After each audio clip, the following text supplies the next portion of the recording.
Audience. It is the 26th of June. Sorry, we're starting here a few minutes late, but we're glad to be up and running here today. It is Wednesday. It's Wednesday. And normally it'd be Sunny and Don, but today it's Kevin and Don, which is which which is not Tony Orlando and Don. That's a different thing. But by a long shot. but it's been a while since we've been able to get on together here, and don't have any updates from David Darnell as of now, but if you happen to have personal contact with his wife Karen, please send her messages. Yesterday she posted during the show that she'd be reading these to David at the hospital, so please do that. And if there's any other updates, we'll try to make sure we get them to you here as soon as possible. Meanwhile, there's a lot of news, and I'm good to be on here with you, Don. Yeah, absolutely. Looking forward to it. So, let's start with one thing. Tomorrow's the debate, right? And it's finally here. Well, I saw some news report, I think it was on Newsmax this morning, saying that, like half of American voters might actually watch this. And it's being, in case you're wondering, it's 6 p.m. Pacific time, so 9 p.m. Eastern time, and it's going to be on all the news stations simulcast. So CNN is the host, but all of the stations are going to show it at the same time. And this is going to be watched very closely, because obviously there hasn't been one of these debates since, I think, sometime in late September, maybe, of 2020, because I think the third debate was canceled. And we never had a foreign policy debate. Look what foreign policy we got. But also, this is the earliest debate we've ever had. And it's really interesting when you speculate as to why Joe Biden offered, and maybe didn't expect Trump to agree, but offered, and Trump has agreed to debate him, and it's June. There haven't even been the party nominating conventions, so we've never really seen this. However, I don't understand. The expectations of Joe Biden are extremely low. If he doesn't like, do a duty in his pants and walks out of there with a smile on his face, they'll call it a grand success. I think that's what will happen. And maybe that's the strategy, is just to show that he's coherent. If he can stand upright and not say something crazy for like an hour, that would be a miracle. I don't understand, on the other hand, why Trump would debate him. It's like, I don't, but not so much he would debate him, but why they allow CNN to be the host when we know that the field's going to be tilted 90% the other direction. I don't know. Yeah, I know. I think Trump's going into this knowing that it's probably going to be unfair. People will see that, by the way. They won't be able to hide that. And that they're going to probably try to silence his mic, I guarantee it. That it's going to be a Trump versus Biden and CNN. The two moderators, Jake Tapper, I think, and Dana Bash, have both said ridiculously negative things about Trump and effusively praised Biden in the past. So it's just like, you can see this one coming a mile away, right? Right. Yeah. So I'm not sure what the calculus is around that. On the other hand, maybe the calculus is that on the Democrat side, they want him to like completely crater so they can justify replacing him at the convention, which they're having really soon. Yeah, no, there is something to that argument. And I do think that if that were to happen, then maybe they're going to try to spring something here in the debate. I mean, it's pretty obvious that Biden has to stick to his strategy of, purveying falsehoods and just stating things for which there's either no proof or they are provably false, and just saying them. Like his son's laptop isn't real, and which Biden has spent 2 weeks training for this. Yeah. He's been training to figure out what he's supposed to say to everything what Trump says. I don't think Trump has spent a lot of time preparing other than going out in the stump and Mhm. doing rallies. Yeah. And Yeah. All he's got but to do basically is ask people what they feel in their life. You can lie about statistics till the cows come home, but we know a hamburger wasn't $12, and gas wasn't $5, 4 years ago. I mean, yeah, we know that. You look at the international disasters. What are there 3 potential places where world war could start right now? I mean, we got North Korea out of control, Taiwan, China out of control, Russia, Ukraine out of control, Israel, and all the countries surrounding it out of control. I mean, it's like unbelievable what this yeah. guy's accomplished, if you will, in like 4 short years.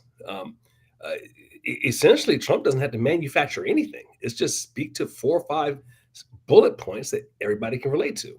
No, but I do think that Joe Biden's going to take things that are true, things that Trump says that are true, and just claim they're false, which is again lying. It's Yeah, just another way to lie.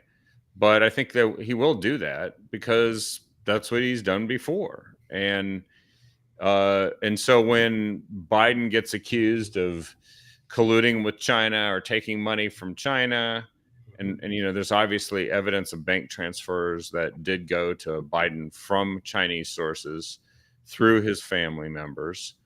Uh, if he's even asked that question, I'm sure Trump will have to raise a lot of these things himself. But if these folks are actually not going to raise the obvious issues that I think CNN has largely failed to report on anyway. So they're going to pretend like it hasn't happened. mhm, And when Trump raises them, Biden's just going to say it's not true. mhm. Yeah. But here's the great thing about that. If we stick to, there's a few things that they're incontrovertible. You can't lie about inflation because people feel that. You can't lie about immigration. People see that. You can't lie about crime. They've seen it. I mean, Yeah. there's some things that just you can lie, but anybody who's got any vision at all can see that it's crushing the country. There's other things you can lie and scam all day long, but those things are incontrovertible. I would think the one selling point, if you will, that they would have on that side is, abortion, which I think is one thing they'll play. But then that's your base that was going to vote for you anyway. That's the only thing I can see that's usable for them. Well, I do think that Biden will try to control and change the subject to whatever he thinks is to his advantage. Uh, Um, Especially anytime it comes down to discussing issues. By the way, our usual ability to post to the feed isn't working right now, so I am going to try to post what I can directly. And here's Representative Muser, who is a Republican from Pennsylvania, says he believes that Biden will just dodge all the issues like illegal immigration. He'll just claim the border is secure. There won't be any admission or mea culpa coming this way that we haven't already heard.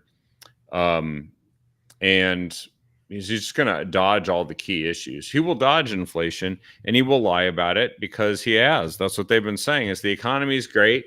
mhm. Inflation is getting better. And they'll put the spin on it. They'll probably have Biden with just enough notes that he can somehow remember what the inflation rate is. But also Biden has repeatedly lied and said that the inflation rate was like 9% when Oh he yeah. took office. It wasn't. It was like 1%. Yeah. And so it wasn't 9% till well into the first year of his presidency. And once it was being fueled by the policies that Biden supported, including spending massive amounts of money and then just helicopter cash everywhere to subsidize and pay for everything. And these massive, the Inflation Reduction Act, which was the Green New Deal, it wasn't to address inflation, and the Infrastructure Act, which seems to have failed largely to produce infrastructure, and so which he'll just claim is doing great. I mean, won't it just be in the end? Biden will claim that his version of the world is the one that exists. CNN will agree with him, and then he'll spend a lot of time attacking Trump, his character. He'll make up a caricature of the policies of Trump from his administration, and then try to get Trump to argue with or defend that and go down a rabbit hole. I think that's kind of the strategy. It seems pretty straightforward. Right. Yeah. So that, what other strategy could there be? I mean, there really isn't anything else for them to play. You can't play the truth, you can't play results in any way unless you lie about the results. And I don't think that the American people will buy that by and large because they've felt it, they're feeling it.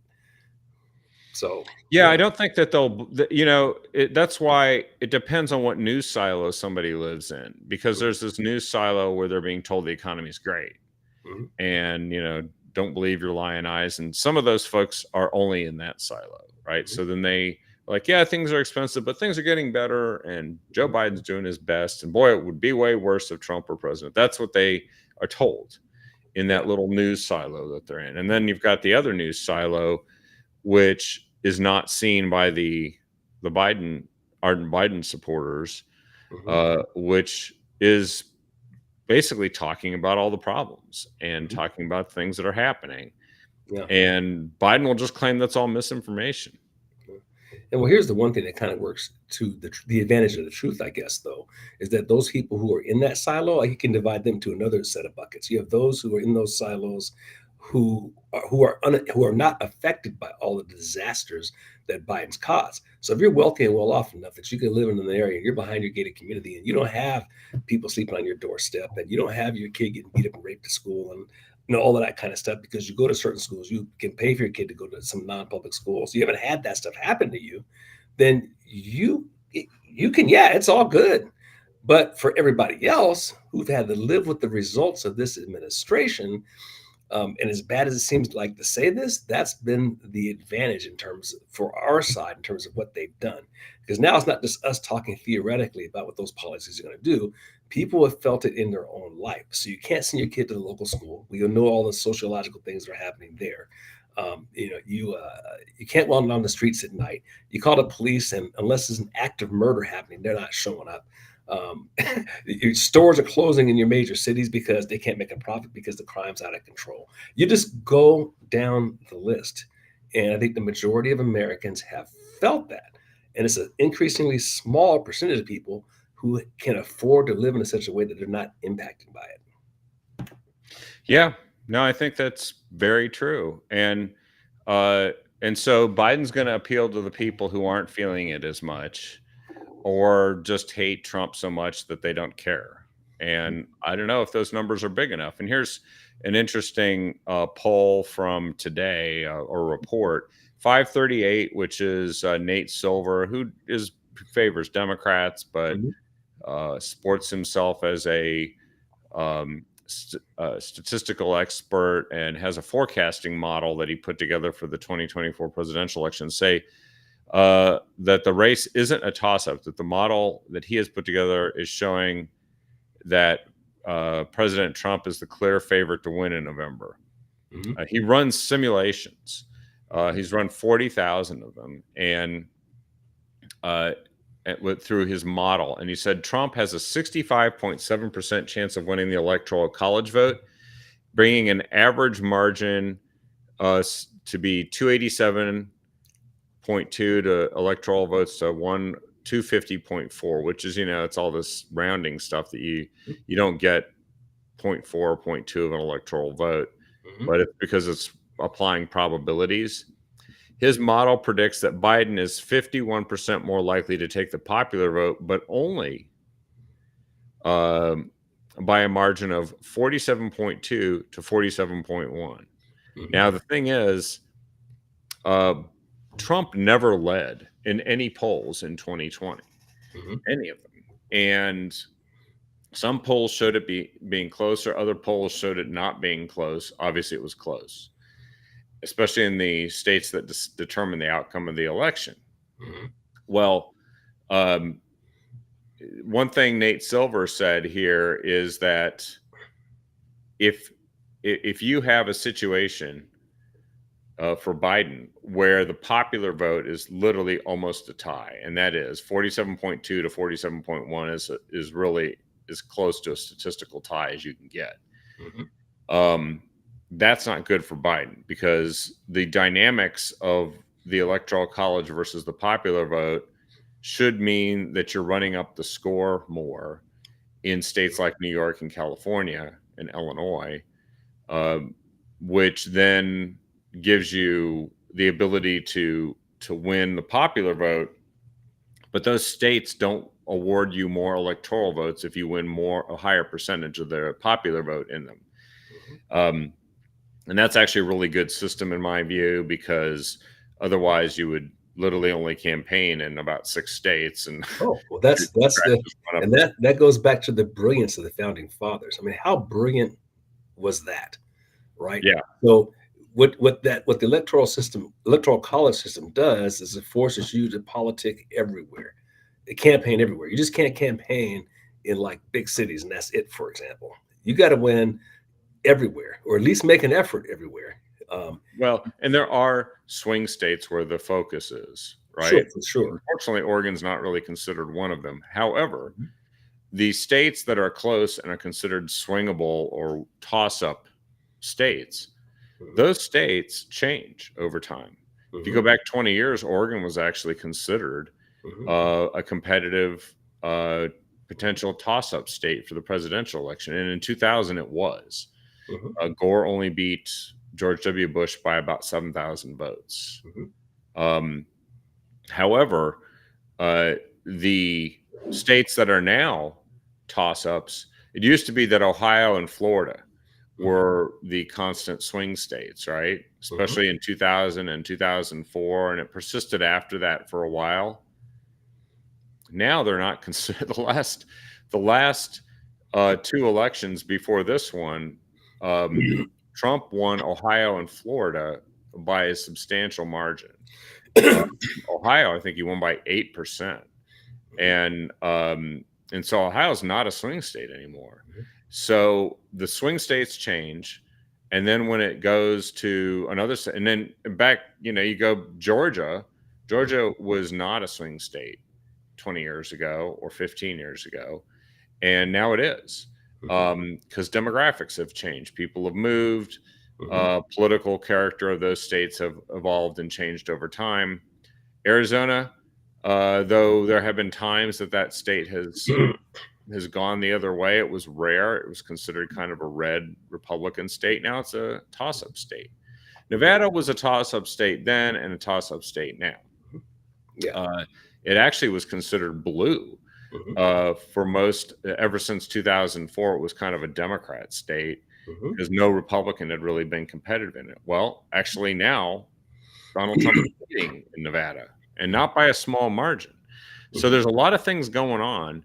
Certainly, the once it was dismissed as just being a white male um, based coalition um, for Republicans in 2016 and before has started to change. It's become working class, distinctly working class, which used to be more solidly Democrat, mhm, while college educated voters have moved towards the Democrats. mhm, However, it's also become more diverse. mhm, Hispanic voters have swung dramatically towards Republicans, mhm. especially working class Hispanic voters. And black men are actually starting. So that's starting to shift too. And talk Um, about a massive change. It's been since I think the 30s was the last time Republicans won majority black vote, and it was the shift. It was FDR and the promise of government welfare and all that others, and LBJ layering on the top of that, that caused that shift. And the Democrat Party represented working class and blue collar. At least, at least they behaved like they did, and since roughly the 1980s, they've stopped doing that. And the people who have been voting for them have not realized that they're not acting in their interest. And it's taken the events of the last, 4 or 5 years for them to finally get the wake up call and understand that they're not. And the immigration issue has probably been the principal thing that showed that. I mean, you look at what they're doing to what you might call minority neighborhoods with this massive immigration. They're seeing with their own eyes resources that would have gone to them being diverted to people that are not even citizens. what the elimination of cops has done in terms of their neighborhoods and the destruction and the crime that's gone out of control and the drugs like absolutely out of control without any law enforcement. It's unreal. And I think it's taken that's been the thing that's going to finally push these numbers over the edge. I mean, the last time I saw, I think Hispanic votes now like 50% pro Biden. I think black vote is somewhere around 20%, which is amazing. And of that, though, if you take out the people that are over 65, that number is really high. It's up around 35 or 40% now, led by young black men. So even if the majority doesn't go that route this election, the trend is really good for conservatives because old people die. Young people, they're going to be around longer, right?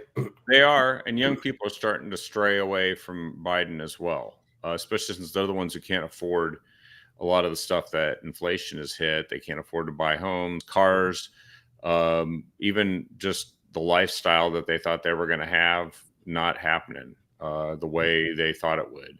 And even though jobs have been plentiful, those jobs are not paying enough to keep up with inflation. So they're falling behind. Sure. And they don't have the savings that Yeah. people that have been around longer have. So they can't write it out, and they don't have assets yet. A lot of them are renting. So and you got to pay for your $100,000 college degree. Yeah, they've got debt. Actually, they have negative assets, and of course, some of those college degrees aren't exactly working out as a big boost to your income that was assumed, right? Especially if you decided to get major in feminist studies. Apparently, that's not paying well. So, at least not at Starbucks. And but now here's something interesting too, that Nate Silver is saying that there's a chance that Biden could overachieve what his polls are showing. He said, however, Trump typically has outperformed his polls in 2016 and 2020. So it's Trump's the one that, if you look at the polls, he usually does better than what that says, which means if he's in the lead, it's bad news for Biden. It might not even be that close in the end, especially in terms of electoral college. Silver said that some of the reasons he believes Trump could win include persistent concerns about Biden's age, which might be the reason why they want to get this, litigated in the media first. Because this whole thing that they did with trying to convict Trump on phony garbage and all that stuff, it's kind of backfired because it turned around and it infuriated Trump's supporters. It started sending more supporters his way, and they started opening up their pocketbooks. And now Trump has raised enough money to close the gap and surpass Biden. And they thought they were going to have this nice cash advantage, and now it's gone. And it's probably impossible for Biden to be better or look better unless he just does something spectacular to just lay people's concerns to rest about his age and condition. And maybe part of the calculus is on the side of the Democratic Party is that the risk to Trump could be that you look really mean beating up on this senile guy. I mean, there's a real risk there. I mean, you can't club him too hard because he's incompetent. He's been declared incompetent. He's been declared incompetent such that he can get away with a crime that they've tried to convict Trump of. Yeah, I mean, literally that ought to be a talking point. It's absolutely amazing. But if you're Trump, you have to be careful to not club the guy too hard either. So it's kind of a fine line. What a weird spot we find ourselves in, right? Here's one other thing that Nate Silver said. He said some of the factors I thought would be an advantage for Biden haven't proven to be. And he said, I'm not sure that Biden is, quote, running a smarter tactical campaign, unquote. That's abundantly obvious.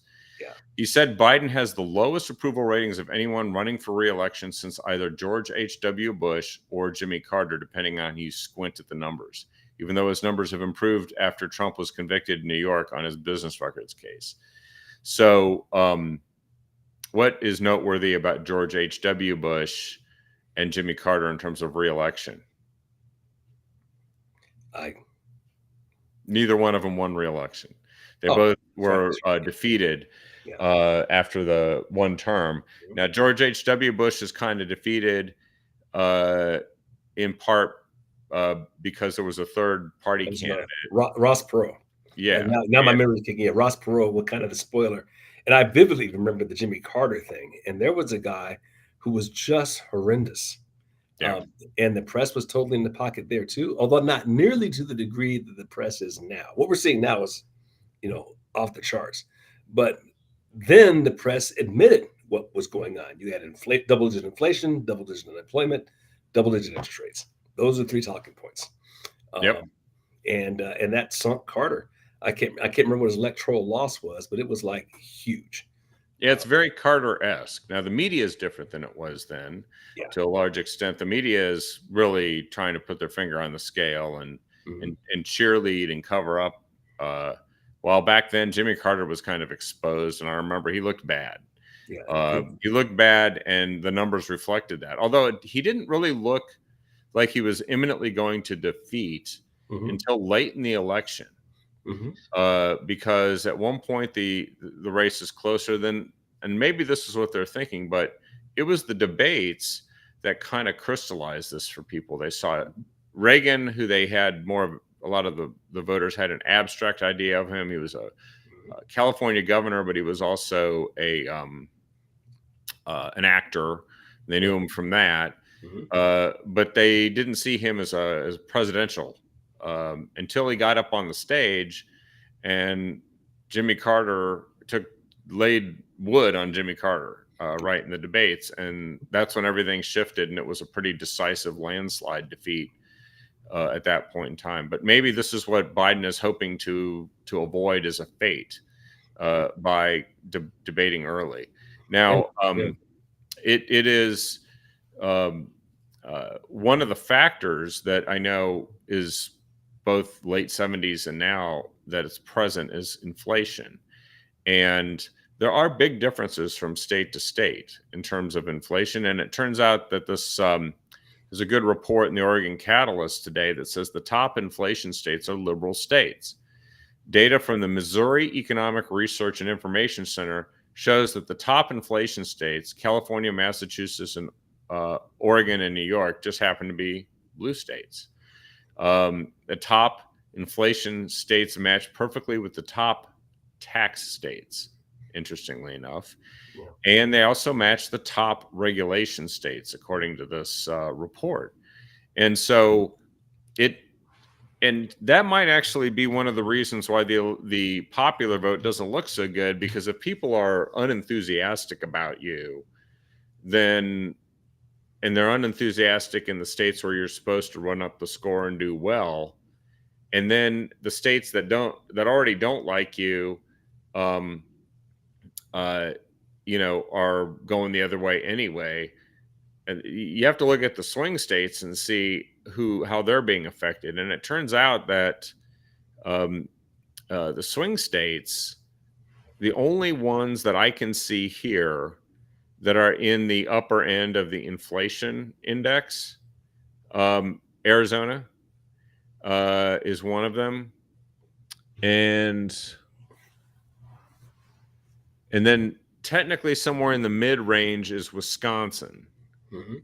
Florida is in it too, but Florida is, like I said, is, it's not close. Yeah. Same with North Carolina, um, but again, that looks like it's pretty solidly in Trump's camp. Mhm. But and the worst states are California and Massachusetts. Then there's here are the other states that are in a similar situation to Arizona: Washington, Oregon, New York, almost all of the Northeast, actually, Mhm. Maryland. It looks like Delaware might be one of them too, and those states are where you can't hide the inflation the most. Even though I think everybody's obviously seen a pretty significant increase. Mhm. Right. Right. Yeah. Yeah. No, it's I thought one of the things I found interesting too is I saw a ranking around so you had all these swing states and Trump went ahead in all of them according to this poll, but by varying degrees. And the closest one was Wisconsin. So last time I saw it, he was up in Wisconsin by like 1 point or something, right? So it was still pretty close. But as you look at that, you think about the demographics of Wisconsin. And this is just me winging it off the top of my head. This is not any analysis, so don't take it for that. But Wisconsin is a state that will probably have the least amount of minorities and the most amount of what you might call like white liberals, which would tell me that more and more. Which when I say liberals, I'm talking about JFK style liberals, for example.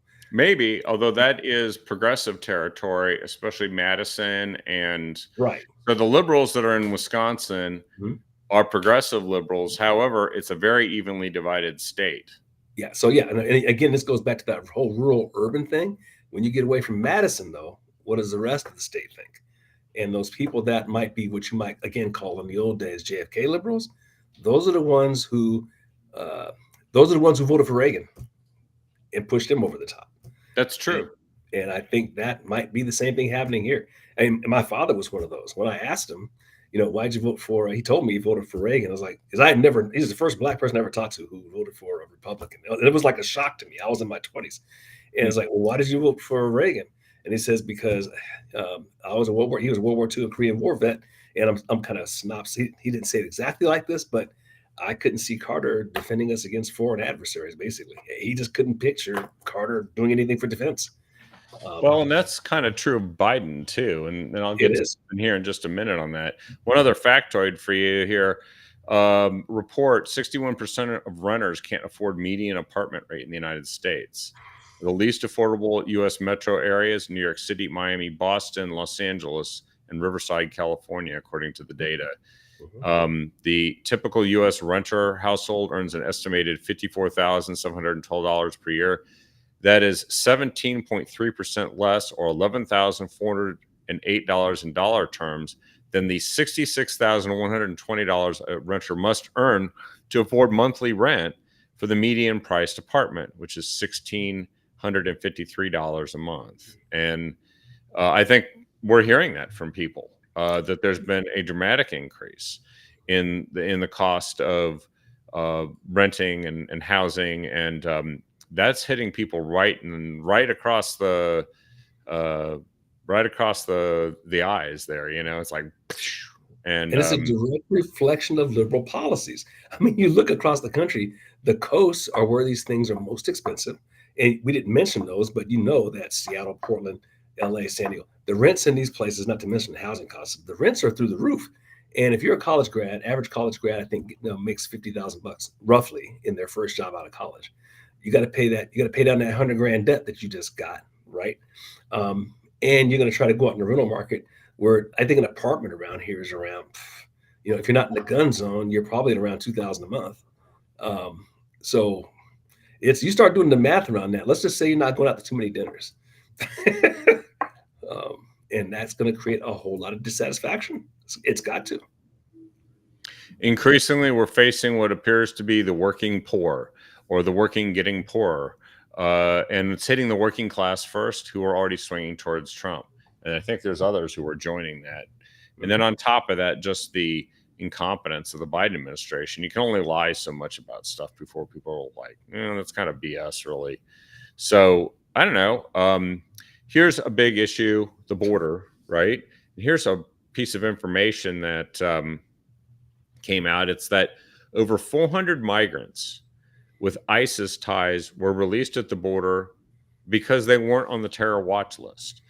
And yesterday I talked about how, or Monday, I talked about how they are trying to force the Department of Homeland Security Inspector General to reveal the truly incompetent nature that has been seen under classified circumstances of the screening process. The screening, when people just come, and they even use the app, like these 8 terrorists that got caught and arrested recently, that were from, I think, Tajikistan. Mhm. At least a few of them, one or more of them, used the CBP app, the Customs and they just used it and just said, "Here I'm coming," I need asylum. I'm afraid of going home. Boom. Didn't find anything in their background, which you wouldn't expect Tajikistan to be really helpful in that regard. Yeah. And they got in. And by chance, they got discovered and monitored by the FBI and caught. Those are 8 guys. Yeah. Yeah. They're saying here that 400 were brought into the U.S. because they couldn't find anything on them, which, again, it's entirely believable that that's hard to do when it's not within the U.S. system for us to know who is as a terrorist necessarily. They said 150 of them have been arrested since they were released into the country, but the whereabouts of 50 across 17 states are unknown. So 50 of them are floating around someplace. And an official told NBC News that some of the 150 were deported. Some, they didn't say how many. Some of the ones with ISIS ties may have already left the U.S. voluntarily, which is why they're saying they can't find them. But how many people did 9/11? 19, right? Right. Yeah. And the thing is, those are events that could be cataclysmic, obviously. But then what we're being subjected to is the everyday stuff. And this is what's for in a classic example was I think was in Georgia, the gal who was on a college campus, one of the states, and got raped and killed by an illegal immigrant. There's been several cases like that across well, actually, there's been a ton of them, but the ones that I'm thinking of that come to mind. Yep. And the significance of that is this. So those kinds of things were happening all the time in what you might call rough neighborhoods and not getting reported to the same level. But when they happen, so now they're happening to the people for whom it's not supposed to happen. So these Yeah. are people we talked to about earlier who are able to live in places where they can isolate themselves away from this stuff. You can live in suburbia, you can live in a gated community, you can send your kid to private school, and you can just say, the crazies are over there. I don't have to deal with them. Eventually, we're all going to have to deal with them. In the words of the great Judge Robert Bork, the Visigoths are at the gate. They're not just at the gate; they're inside the gate now, right? So you can't hide from them. And when their children start having this stuff happen to them, now people are going to start waking up. And I think that's what's happening. You pretty much can't escape this stuff. You got people in Silicon Valley who are, millionaires and billionaires getting robbed at a bank telling machine and getting their houses broken into. I think I saw something in Hollywood. I can't remember what actors and actresses, coming home and got robbed not once, but 2 or 3 times. Yeah. So that is going to, you can't ignore reality. No, you can't ignore that. They have no idea or have no ability to control it.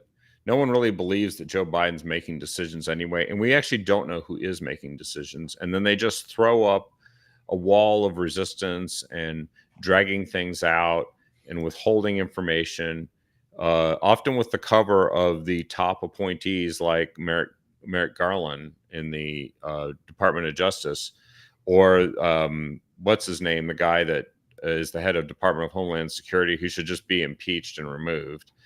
And these guys are actually running interference, and they're playing politics because they should be obliged to reveal this information to the American people so that we can know if they're doing the job for us or not. They should at least be required to reveal it to Congress, and they're refusing to do that. So, but here's what's really dangerous about all these people floating around into the country. And these are the ones, by the way, that they know are in the country, that they released. Then there's the gotaways, which number out of the 11 or 12 million that I heard recently, it's like 1.7 to 1.8 million gotaways. Now, some of those are just garden variety fentanyl smugglers or gang members from South America. But even if only 1% of them are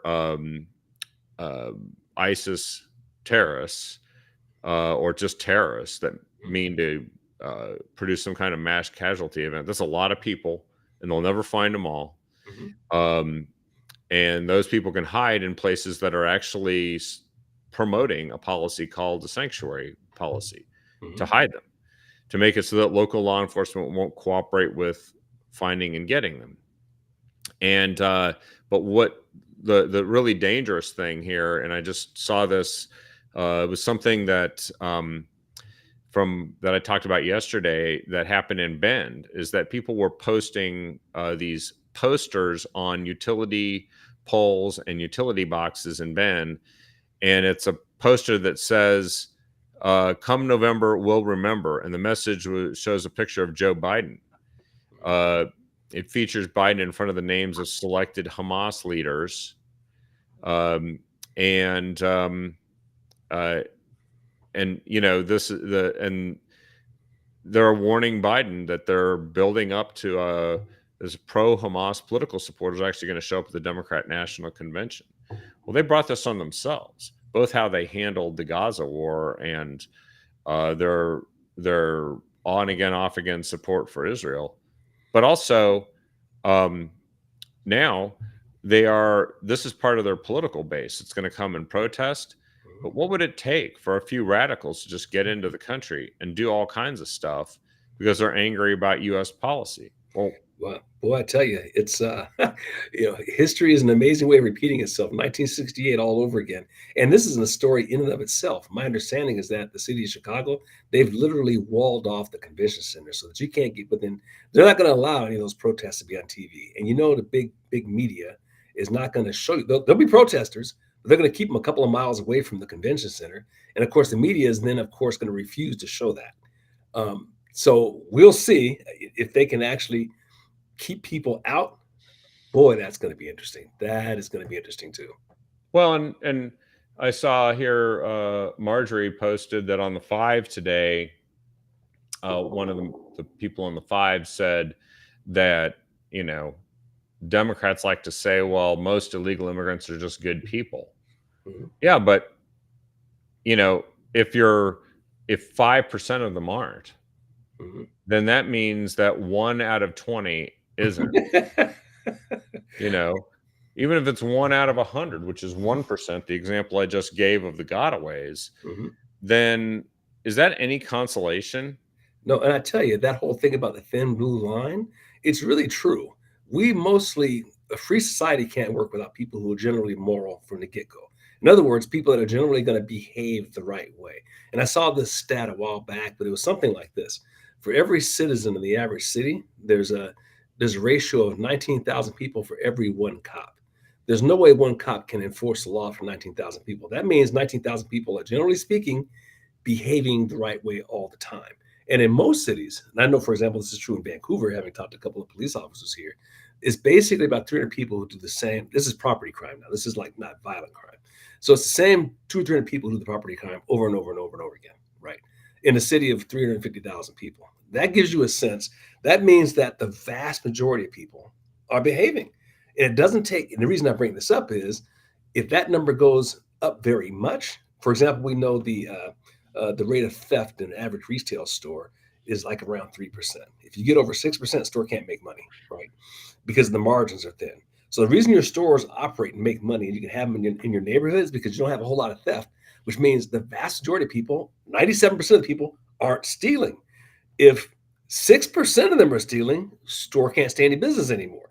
And if you don't believe that, look at your Chicago's, your New York's, right? Your San Francisco. It erases the profit margin. Yeah, and they just close.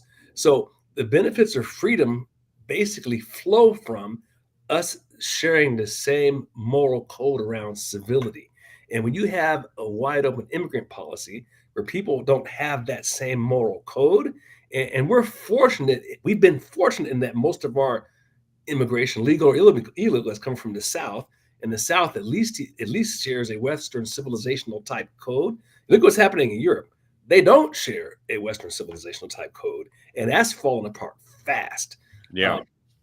And the way Biden's opened our borders, we're not only going to get people from the South, but now they're coming from all over the world, where you're more likely to get what's happening in Europe, which ain't good.